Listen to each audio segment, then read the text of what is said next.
غریبوں کو کوئی نہیں عقل ہوتی، اس لیے کہ جب بڑا موبائل نانا جیب میں ہو تو چلانا بھی نہیں آتا۔ غریبوں کو کہاں عقل ہوتی ہے بھائی؟ جب گاڑی نہ ہو تو گاڑی میں بیٹھنے کا سلیقہ بھی نہیں ہوتا۔ غریبوں کو کہاں عقل ہوتی؟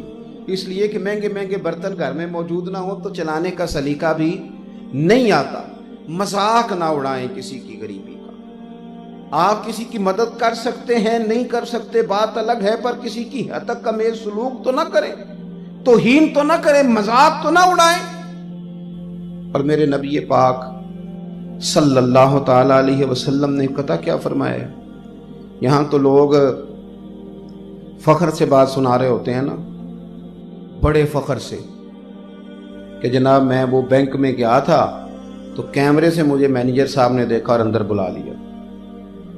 وہ صاحب میں تو فلاں دفتر گیا ہوں تو فٹافٹ سب عملہ متحرک ہو گیا اور جلدی سے لوگوں نے مجھے دعوت دے لی اور میں اندر چلا گیا۔ یہاں تو امیر بندہ بطور فخر یہ بات بیان کرتا ہے نا، مالدار ہے نا، جیب میں پیسے ہیں اور جدے کر دانے او دے کملے بھی سیانے، بھئی تیرے پاس پیسے ہیں نا تو یہ تیری جیبوں کی عزت ہو رہی ہے۔ تو فخر سے سناتا ہے کہ سب لائن میں لگے تھے اور جیسے ہی مینیجر صاحب نے دیکھا تو پھر یہ ہنسا انہیں دیکھ کے کہ تم کھڑے ہو نا لائنوں میں تو دیکھ لو ماں بدولت کو آواز آ گئی، میں تو اندر جا رہا ہوں۔ لیکن سنو نبی کریم نے کیا کہا، یہاں تو تم نے یہ کہا نا کہ یہ لائنوں میں کھڑے تھے اور میں چلا گیا۔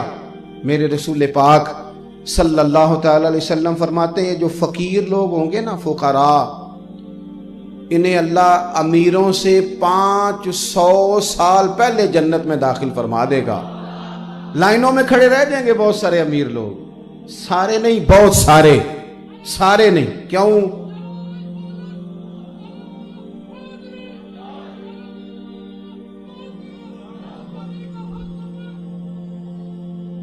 تو میرے عزیز یہ یاد رکھیں گے آپ کہ سارے نہیں، بہت سارے، اس لیے کہ کچھ دولت مند ایسے بھی ہوں گے جو بڑی جلد جنت میں جائیں گے، جیسا کہ حضرت عثمان غنی، جیسا کہ حضرت عبد الرحمن ابن عوف، اور وہ بھی ہوں گے جو جنتیوں کے امام بنیں گے، جیسا کہ سیدنا ابو بکر صدیق رضی اللہ تعالی عنہ۔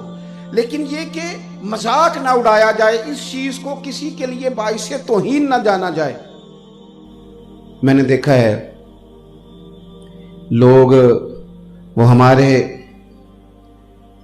گاؤں میں ایک شخص اللہ تعالیٰ نے دولت دے دی، پیسے دے دیے، تو پھر وہ نا ہر شخص سے پوچھتے تھے جوتے کتنے کے لیے، یہ سویٹر کتنے کا خریدا ہے، جرسی کتنے کی لی۔ میں تو کل گیا تھا وہاں، بس وہ میں نے تو وہ ٹیگ دیکھا ہے اور جتنے پیسے لکھے تھے، میں تو تم نے ویسے کتنے کی لی۔ اب ذہن میں خیال آتا تھا کہ میں نے تو لے لی، یہ کیسے لے سکتا ہے۔ تو ہمارے ایک دوست تھے، وہ جب بھی ان سے پوچھتے نا کتنے کے جوتے لیے تو وہ کہتے میں نے تو 5000 کے لیے۔ اب وہ میں ان سے کہتا کیوں جھوٹ بولتے ہو یار، تم نے کہا یہ تو 700-800 کا ہے، آج سے 15-20 سال پہلے کی بات کر رہا ہوں، کیوں جھوٹ بولتے ہو؟ کہتے تم نے اس کے تیور نہیں دیکھے، میں نے 5000 کا ہے تو پریشان کتنا ہو گیا کہ میں امیر آدمی، اس کے پاس 5000 کیسے آ گیا، یہ تو جوتے مہنگے صرف میرا ہی حق ہے، یہ شاید مہنگا لباس فقط میں نہیں پہننا ہے۔ نہ کریں ان چیزوں کو باعث عزت نہ بنائیں۔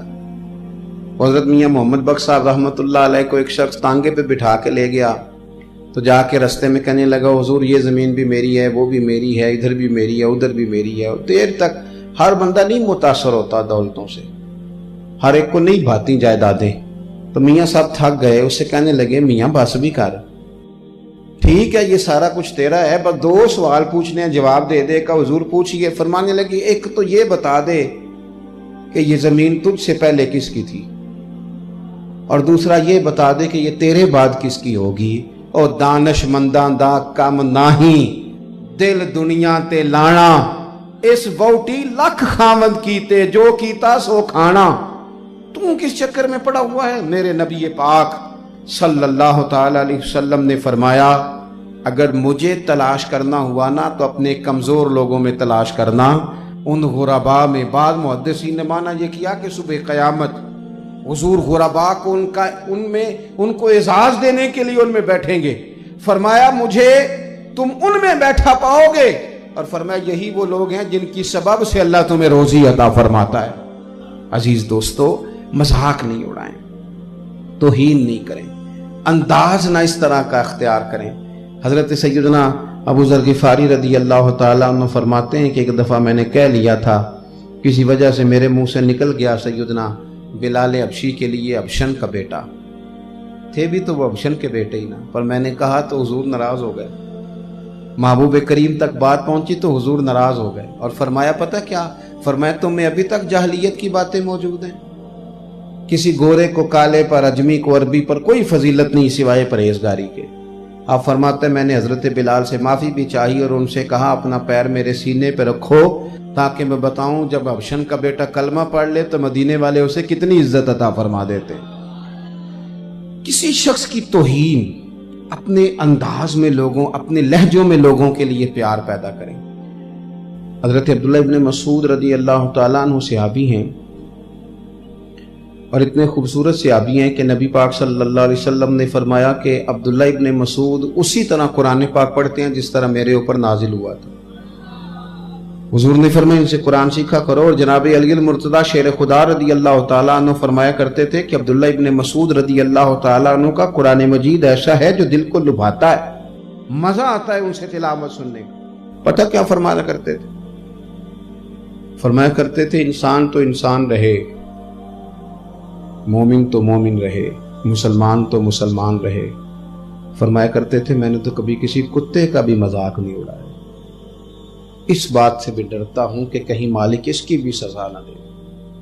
ہمارے اسٹیجوں پر میں نے یہ حال دیکھا ہے کہ مقدس ہستیوں کا مذاق معاذ اللہ، لہجہ اس طرح کا، انداز اس طرح کا، وہ بات کر رہے ہیں حضور کی اولاد کی، اصحاب کی، اور کسی ایک جگہ چھپ کے وہ دوسرے کے بارے میں اس طرح کا لہجہ اختیار کر رہے ہیں، اس طرح کی زبان اولیاء اللہ کے بارے میں استعمال کر رہے ہیں جو بازاری ہوتی ہے، جو عام شرفاء بھی استعمال نہیں کرتے، وہ لوگ بڑے لوگوں کے بارے میں استعمال کر رہے ہیں۔ اور جب وہ مذاق اڑاتے ہیں اور جب وہ اللہ کے نیک بندوں کے بارے میں لہجے کے اندر بے ادبی پیدا کرتے ہیں تو بجائے ان کو سمجھایا جائے لوگ اس کا بھی لطف لیتے ہیں، کہتے ہیں آج تو مزہ آ گیا، آج تو کمال کر دی، آج تو کیا نکتہ بیان کیا۔ اور خدا کے بندو، اسلام تو سنجیدہ لوگوں کا دین ہے، یہ تو خوبصورتیاں بیان کرتا ہے۔ اور آپ کسی شخص کا کسی انداز میں بھی، حتیٰ کہ دین نے آر دلانے سے بھی منع کیا، آر بھی نہیں دلائیں گے آپ،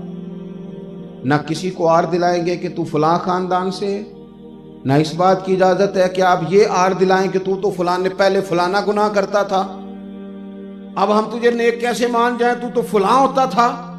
آر دلانے کو ناپسند کیا۔ ہمارے ہاں ایک آدمی کو 20 سال ہو گئے غلطی چھوڑے، 15 سال ہو گئے توبہ کیے، سالوں بیت گئے، اب وہ اللہ اللہ کرتا ہے، وقت پہ مسجد آتا ہے۔ زمین گناہ بھول گئی، حدیث پاک میں موجود ہے، آسمان بھول گیا، فرشتوں کے دفتر سے وہ گناہ صاف کر دیا گیا، پر لوگ بھولنے کو تیار نہیں ہوتے کہ تو فلانا ہوتا تھا، تو فلاں ہوتا تھا۔ نبی کریم علیہ الصلوۃ والسلام نے فرمایا جس نے کسی بھائی کو اس کے گناہ پر آر دلائی، اللہ سزا کے طور پر مرنے سے پہلے اسے اس گناہ میں مبتلا کر دے گا۔ کیوں تم نے آر دلائی؟ جب رب تعالیٰ کے ساتھ اس کا معاملہ ہے اور وہ معافی مانگ چکا ہے اور زمانہ جانتا ہے، تم کون ہوتے ہو آر دلانے والے؟ وہ تم تو فلاں ہوتے تھے، یہ بات تمہیں کرنے کی کس نے اجازت؟ اور ہمارے ہاں تو باقاعدہ سیاسی جماعتوں نے ورکر تیار کیے جو آر دلائیں گے، پچھلی باپ دادا تک جا کے لوگوں کی توہین کریں گے، نقص نکال کے لائیں گے، عیب جوئی کریں گے، لوگوں کی کمزوریاں بیان کریں گے، باقاعدہ سوسائٹی کے اندر ایک دوسرے کے خلاف محاذ کھولے گئے، لوگ تیار کیے گئے۔